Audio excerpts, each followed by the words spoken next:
ಕುಬೇರನ ಮಕ್ಕಳಿಗೆ ನಾರದ ಮುನಿಯ ಶಾಪ ಮತ್ತು ವಿಮೋಚನೆ. ಸ್ವರ್ಗಲೋಕದಲ್ಲಿ ಧನದ ದೇವತೆ ಕುಬೇರನು ತನ್ನ ಅದ್ಭುತ ಐಶ್ವರ್ಯದಿಂದ ತುಂಬಾ ಹೆಸರುವಾಸಿಯಾಗಿದ್ದನು. ಅವನಿಗೆ ಇಬ್ಬರು ಮಕ್ಕಳು, ನಲಕುವರ ಮತ್ತು ಮಣಿಗ್ರೀವ.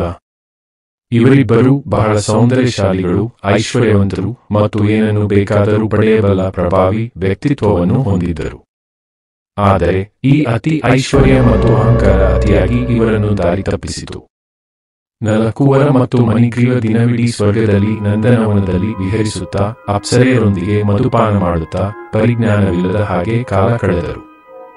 ಧರ್ಮದ ಹಾದಿ ಮರೆತು ಅವರು ಭೌತಿಕ ಸುಖದಲ್ಲಿ ತಲ್ಲೀನರಾದರು. ತಮ್ಮ ಗೌರವವನ್ನು ಅವರು ಕೊಂಚವೂ ಪರಿಗಣಿಸಲಿಲ್ಲ. ಹೀಗಿರುವಾಗ ಒಂದು ದಿನ ನಾರದ ಮುನಿಗಳು ನಂದನವನದಲ್ಲಿ ಸಂಚರಿಸುತ್ತಾ ಧರ್ಮ ಪ್ರಚಾರ ಮತ್ತು ಲೋಕದ ಕಲ್ಯಾಣಕ್ಕಾಗಿ ಸುತ್ತಾಡುತ್ತಿದ್ದರು. ಅವರು ನಲಕುವರ ಮತ್ತು ಮಣಿಗ್ರೀವನನ್ನು ನೋಡುತ್ತಾರೆ. ಅವರು ಮಧುಪಾನ ಮಾಡುತ್ತಾ ಅಪ್ಸರೆಯರೊಂದಿಗೆ ದುರಹಂಕಾರದಿಂದ ನಾರದರ ಮುನಿಗಳಿಗೆ ಅಪಹಾಸ್ಯ ಮಾಡುತ್ತಿದ್ದರು. ನಾರದ ಮುನಿಗಳನ್ನು ನೋಡಿದ ಅಪ್ಸರೆಯರು ತಕ್ಷಣ ಭಯದಿಂದ ಓಡಿದರು. ಆದರೆ ಕುಬೇರನ ಮಕ್ಕಳು ಹಗುರವಾಗಿ ಮಾತನಾಡುತ್ತಾ ಅಹಂಕಾರದಿಂದ ನಾರದ ಮುನಿಯ ಕಡೆಗೆ ನೋಡಿದರು.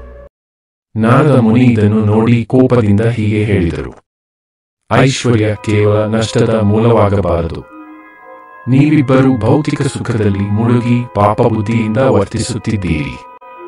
ಇದರಿಂದ ನಿಮ್ಮ ಬುದ್ಧಿಯೇ ಕಳೆದು ಹೋಗಿದೆ, ನೀವು ಮರಗಳಾಗಿ ಎಂಬ ಶಾಪವನ್ನು ಹಾಕಿದರು. ಇದನ್ನು ಕೇಳಿದ ನಲಕುವರ ಮತ್ತು ಮಣಿಗ್ರೀವರು ತಕ್ಷಣ ತಮ್ಮ ತಪ್ಪನ್ನು ಅರಿತುಕೊಂಡರು. ಅವರು ನಾರದ ಮುನಿಗೆ ಕೈ ಜೋಡಿಸಿ ಕ್ಷಮೆ ಯಾಚಿಸಿದರು. ಮಹಾಮುನಿಯೇ, ದಯವಿಟ್ಟು ನಮ್ಮನ್ನು ಕ್ಷಮಿಸಿ, ನಮ್ಮ ಅಜ್ಞಾನದಿಂದ ತಪ್ಪು ಮಾಡಿಕೊಂಡೆವು. ನಮಗೆ ಶಾಪದಿಂದ ಮುಕ್ತಿ ನೀಡುವ ದಾರಿ ತೋರಿಸಿ.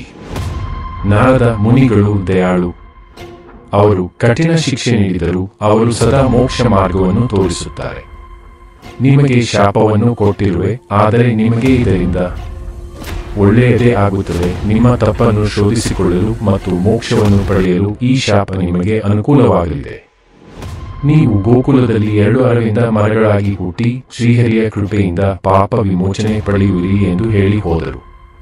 ಗೋಕುಲದಲ್ಲಿ ಕೃಷ್ಣನ ಜನನ ಕಾಲ ಸರಿದಂತೆ ನಲಕುವರ ಮತ್ತು ಮಣಿಗ್ರೀವ ಭೂಮಿಯಲ್ಲಿ ಗೋಕುಲದ ಒಂದು ತೋಟದಲ್ಲಿ 2 ಬಾರಿ ಬೆಳೆದ ಮರಗಳಾಗಿ ಹುಟ್ಟಿದರು. ವರ್ಷಗಳು ಕಳೆದವು. ಆ ಸಮಯದಲ್ಲಿ ಪರಮಾತ್ಮ ಶ್ರೀಕೃಷ್ಣನು ಭೂಮಿಗೆ ಅವತಾರ ಪಡೆದಿದ್ದರು. ಬಾಲಕೃಷ್ಣ ತೋಟದಲ್ಲಿ ಮರಗಳ ಮಧ್ಯೆ ಆಟವಾಡುತ್ತಿದ್ದರು. ಒಂದು ದಿನ ಅವರ ತಾಯಿಯಾದ ಯಶೋಧ ಕೃಷ್ಣ ಬೀಳುವ ಭಯದಿಂದ ಕೃಷ್ಣನನ್ನು ಒಂದು ಕಡೆ ಕಟ್ಟಿ ಹಾಕಿದರು. ಆದರೆ ಅವರ ಚಪಲತೆ ಇಲ್ಲಿಯೂ ನಿಲ್ಲಲಿಲ್ಲ. ಕತ್ತಲಿನಲ್ಲಿ ಓಡಿದ ಕೃಷ್ಣ ಪಾಳು ಬಿದ್ದಿದ್ದ ಮರಗಳ ಮಧ್ಯೆ ಓಡಿದಾಗ ಅವರ ಮಹಾಶಕ್ತಿಯಿಂದ ಆ 2 ಹಳೆಯ ಪಾಳು ಬಿದ್ದ ಮರಗಳು ಧರೆಗೆ ಬಿದ್ದವು. ಅದರಿಂದ ನಲಕುವರ ಮತ್ತು ಮಣಿಗ್ರೀವರು ಶಾಪ ಮುಕ್ತರಾಗಿದ್ದರು. ಅವರು ತಕ್ಷಣ ಕೃಷ್ಣನ ದಿವ್ಯ ರೂಪವನ್ನು ಪಡೆದುಕೊಂಡು ಕೃಷ್ಣನ ಮುಂದೆ ಭಕ್ತಿಯಿಂದ ನಿಂತರು. ಸಂಸಾರದ ಮೋಹದಲ್ಲಿ ಮುಳುಗಿದ್ದ ಈ ಶಾಪವು ಉತ್ತರಿಸಿತು. ಹರಿ, ನೀನೊಬ್ಬನೇ ಶರಣು ತಂದೆ ಎಂದು ನಲಕುವರ ಮತ್ತು ಮಣಿಗ್ರೀವರು ಕಣ್ಣೀರಿನಿಂದ ಪೂಜೆ ಸಲ್ಲಿಸಿದರು. ಕೃಷ್ಣನು ಅವರಿಗೆ, ನಿಮ್ಮ ಅಹಂಕಾರವನ್ನು ತ್ಯಜಿಸಿ ಪರಮಾರ್ಥ ತತ್ವವನ್ನು ಅರಿತುಕೊಂಡಿದ್ದೀರಿ.